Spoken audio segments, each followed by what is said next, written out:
welcome to another episode of Inquiring Minds. I'm Steve Harper, and with me, as always, is my amazing co-host, Donna Carlin. Donna, how are you doing today? I'm great, thanks. And yourself? I'm good. Is it, is the weather starting to break up there? Is it getting a little warmer, or you're still kind of in the throes of the winter? Well, warmer is all relative, Mr. Harper, who lives in Texas. Yeah. For us, warmer, it's like around freezing, like 32 in Oh, your calculations, zero in ours, yeah. and that's good and bad.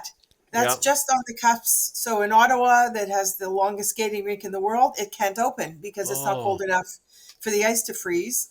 However, it's also warm enough that today into tomorrow we're going to get another huge snowstorm with high winds.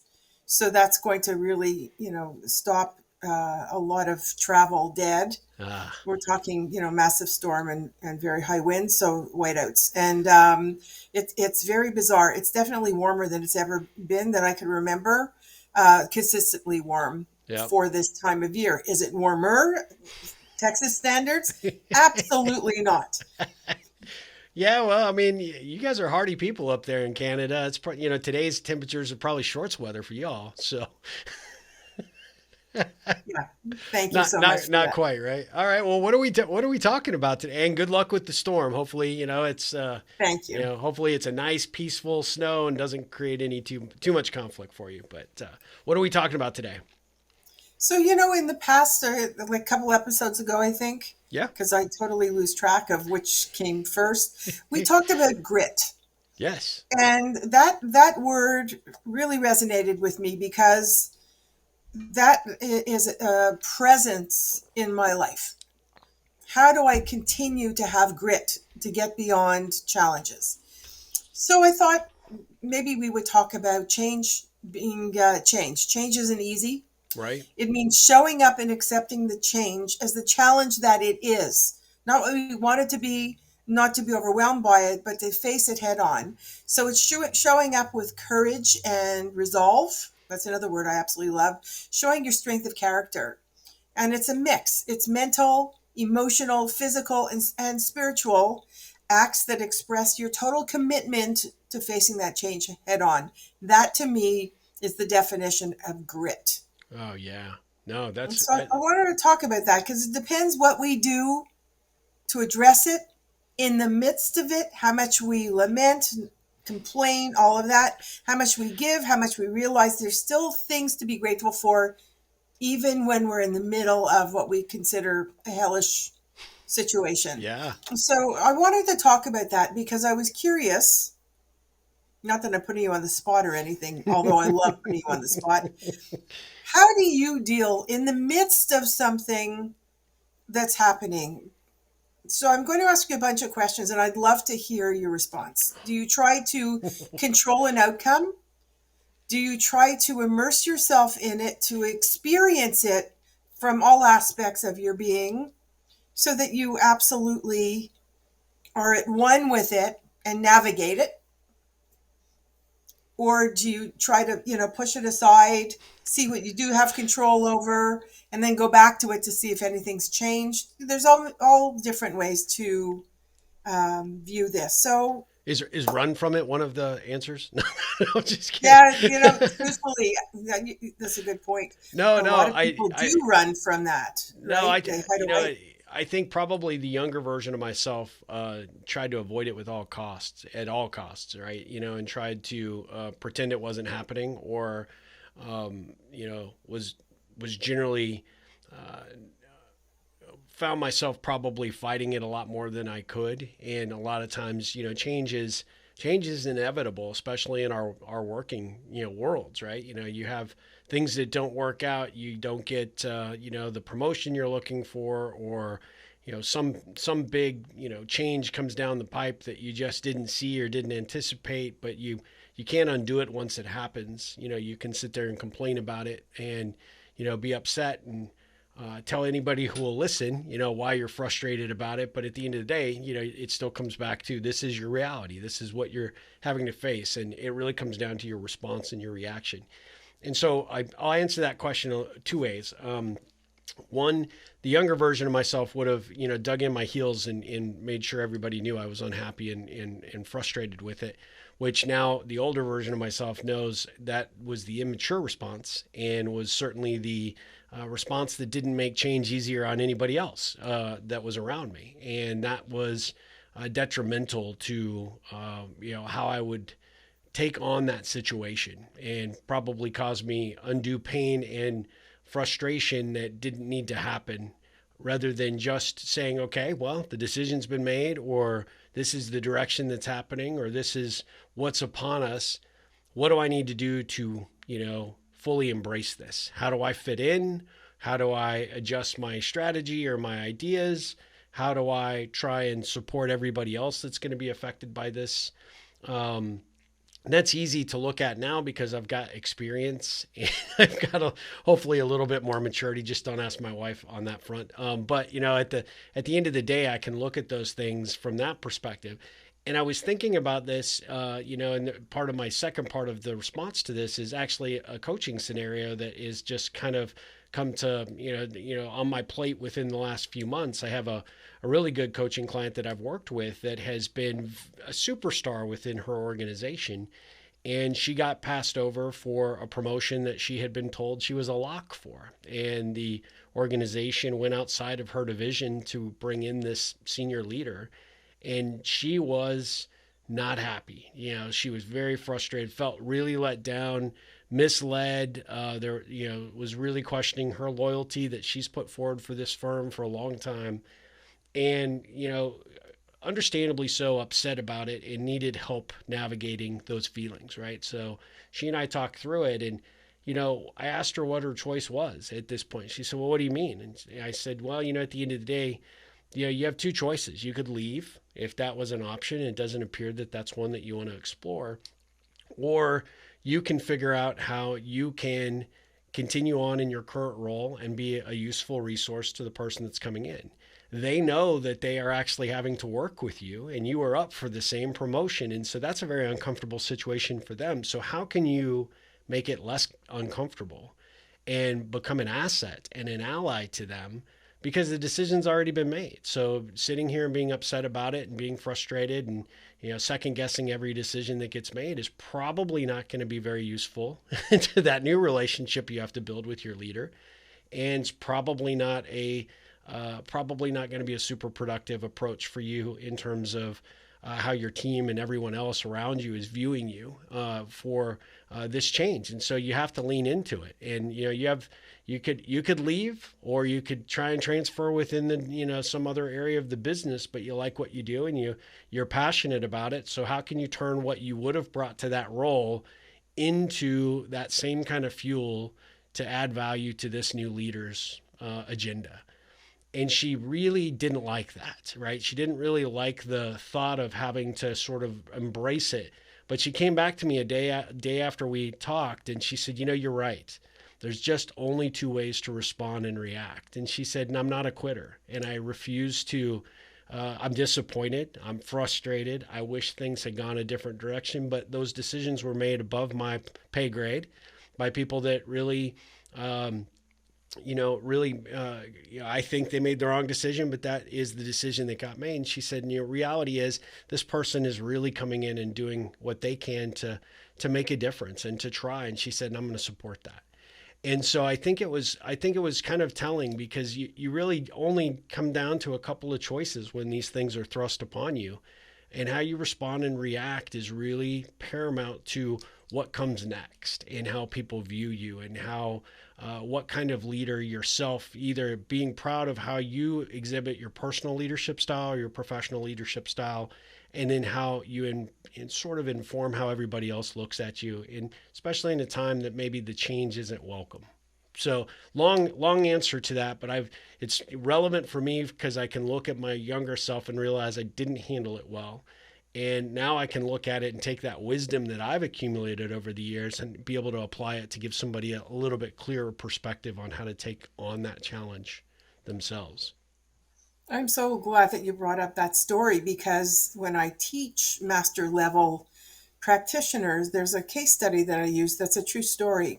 And I'm not going to go into the whole thing, but what I'm going to do is throw a few questions out there, because the Okay. same thing happened with this individual who absolutely believed that he was a shoe-in for the promotion because he was one of the founding leaders of the organization. And when the vice president was leaving, he absolutely assumed, based on the relationships and everything else, that he was going to be getting that role.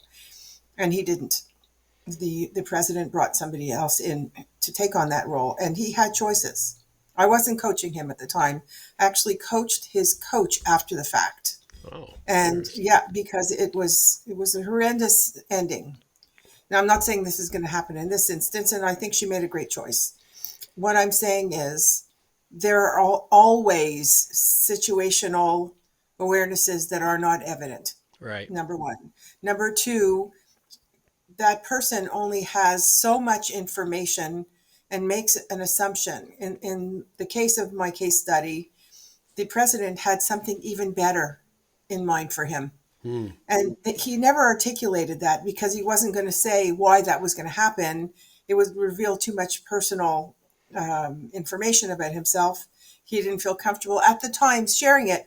So he Yeah. just thought that, this person would take on the role of mentoring the new VP that was going to come in, and he took the other route. He would not support him.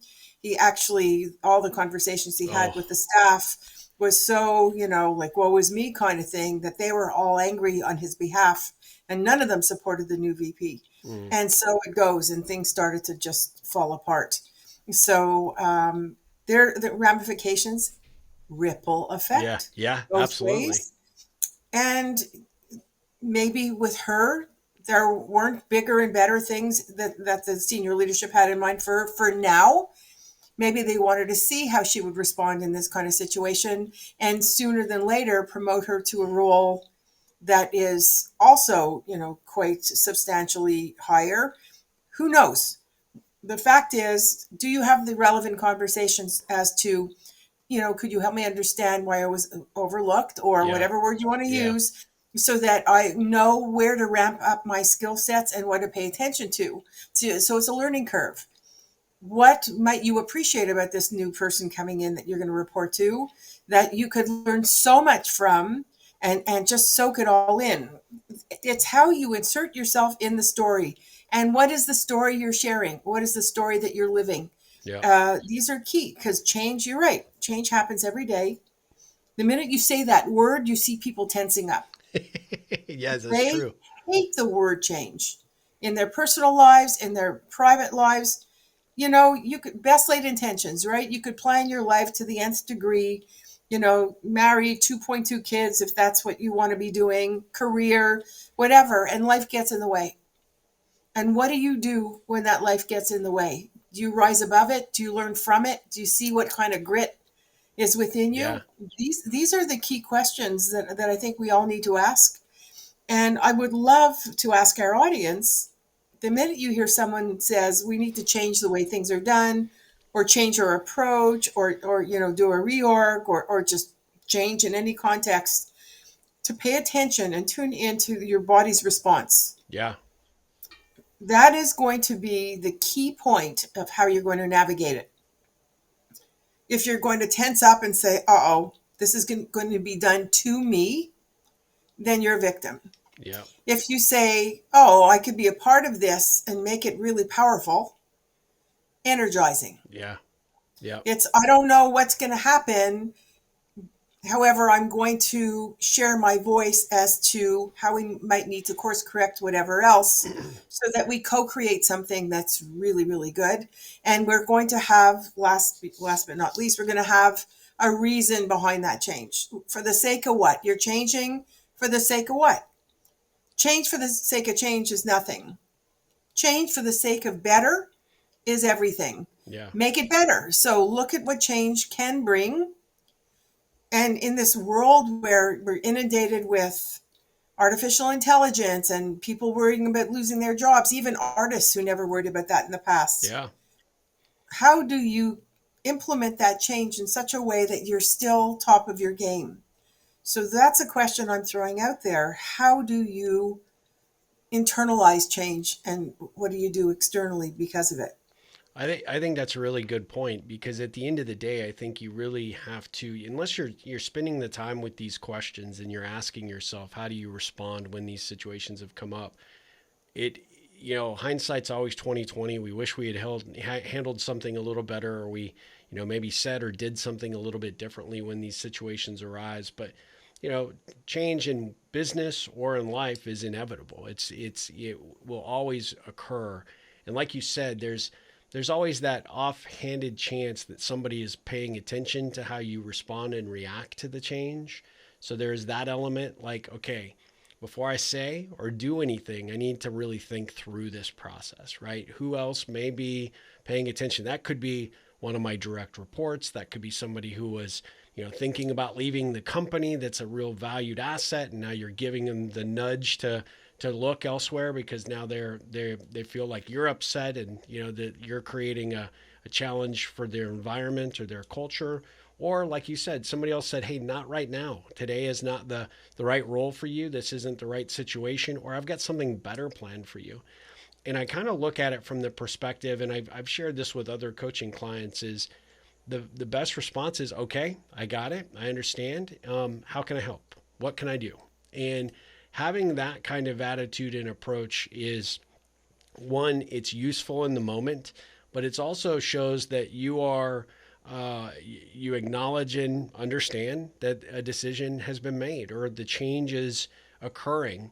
And like you said, change for the sake of changing is nothing. However, we know because we've seen enough corporate environments, right, where there are, changes are in somebody's mind, they thought it was important at the time, and so they go off on this grandiose mission to change a policy or an approach or whatever the case might be, and sometimes those things come back and we go back to the way it used to be because it didn't work, or that leader leaves, or whatever happens.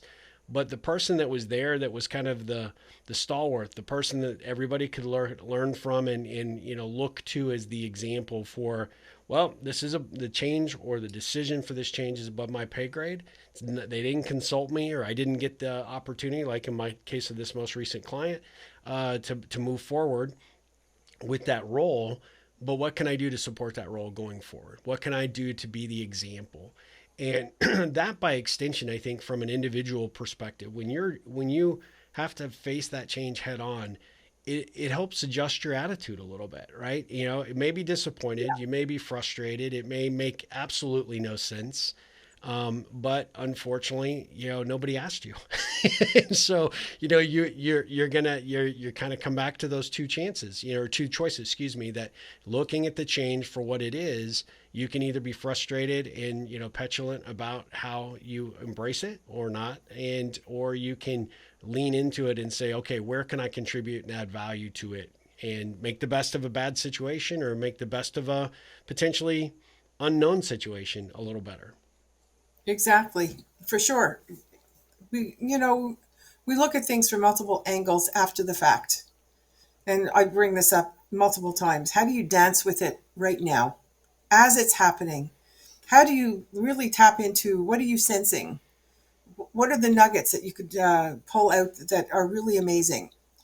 What are the learning moments? What are you learning about yourself, about the situation, about a company, about another individual that you really appreciate? And look for that which will help you grow on a regular basis. And Yeah. that is what's going to help you navigate whatever change happens. I agree. Actually, those questions that you put forward are really valuable. It actually makes me think of a new startup idea. And what I mean by that is many versions of Donna. That, remember those old toys that you could pull those things out and it would, say the phrases. I need you like on my shoulder continually, or on my desk. So when these situations come up, I just have you on demand, where those questions just come at me with the little mini version of Donna on my desk. I joke sort of, that I still think it would be a great idea.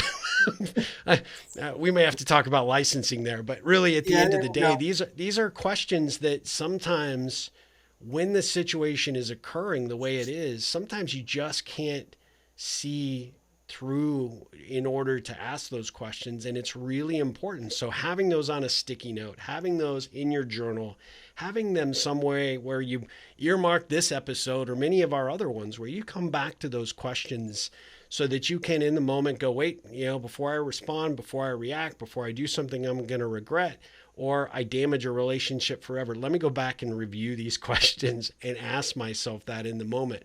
Because sometimes all you can see is red. All you can see is things don't make any sense. And, sometimes life and the changes that get thrust upon us are sometimes not always black and white. Sometimes they're gray. And these questions that you put forward, in all honesty, are really a great way for you to navigate through those waters to get through to, yeah, okay, if I spend a little bit of time here, if I just calm down enough to ask these things, I will have a potentially better outcome. It's kind of like not sending something in an email when you're mad, That's right? cool. Yeah. Because you can't claw it back, and often that bell is not that it's already rung. You can't unring it. So anyway, Press the pause button. yeah. That's for sure. So It's funny. if you're a viewer and you think that the mini Donna for the desk is a good idea, then we will pursue that as a potential product for us. It's like the magic 8 ball, right? You shake it up and Exactly. it comes up with, yeah. That doesn't necessarily work. Interestingly enough, one of my best received keynotes was how to coach yourself and become a reflective practitioner. And even then, like, people take 2 or 3 of the questions that I throw out there with the rationale behind it, um, and they use them, and it's helping. Yeah. What I also find is when clients will ping me on Facebook or whatever, past clients that I haven't worked with in 20 years, and they'll see me post something and they'll ask me, like, what is so perfect about this when it clearly isn't? Those questions that I ask while we're working together and they're ready to strangle me. It's so funny because they throw them back and they say, it's in my head all the time. And that's because it's used in context. As a shadow coach pre-COVID, I would be with them through their day. So Sure. I could ask these, critical questions as something was happening. So they would remember the question because of the context around it. Yeah. That's the difference in that we processed it. So ask yourself, what are some of the key questions that you could hold on to? And we've talked about that in previous episodes. What are the questions you could ask yourself or need to ask yourself right now? And one of the ones that really deflates those that react and then regret is what I'm doing now something my future self will thank me for? Yeah. And that's going to make you take pause and say yes or no. And that goes to a topic that I want to bring up in one of our future episodes. So I'm going to stop there because I could refer to it later on. However, I really encourage you to ask yourself right now, even if you're not dealing with change, how could I view change in a way that is a growth opportunity for me? How could I view change as an indicator of what I'm made of? And challenge yourself to really look at the grit that's within you. Because the next time you're hit with change and you're not expecting it, you're going to remember that you had this conversation with yourself and say, wait a minute, Yep. what am I made of? And how could I contribute to this in a way that serves everybody at hand? That's great. Yeah. Well, some action items for our audience to go forth and to do that very thing. I think it's a great way to end this episode. And we'd love to hear from our audience what you took from this episode, what you've taken from what we've shared today. So, Donna, what's the best way for people to get engaged in this episode and the conversation around it, or just in general, some of the conversations around other episodes? Obviously, our YouTube channel, you could subscribe to that and comment, and we will answer. The best place, though, is our Facebook group, Inquiring Minds with Donna Carlin and Steve Harper, and share what your opinions are, what your thoughts are from our episodes. They're all up there. And if you want us to talk about something else, let us know. That's the best place to do that and start a conversation. We will answer. Yep, we will definitely. We are super grateful that you've tuned in, whether you're catching this on one of the podcast platforms, on Facebook or YouTube for the video. We are super grateful for you to be a part of this community, and let us hear from you and tell us what you want to what you've got to say about these episodes, any comments that you might have, or any ideas about future topics you'd like us to cover, because we are certainly open to that. But Donna, this was a really good one. They all are. I enjoy these conversations immensely. Can't wait to go back and listen to the replay on this one for sure, because it's a good one. But until next time, let's go out there and embrace that change a little bit, and see what kind of results we get because of it. Sounds good. You have an awesome day. You too.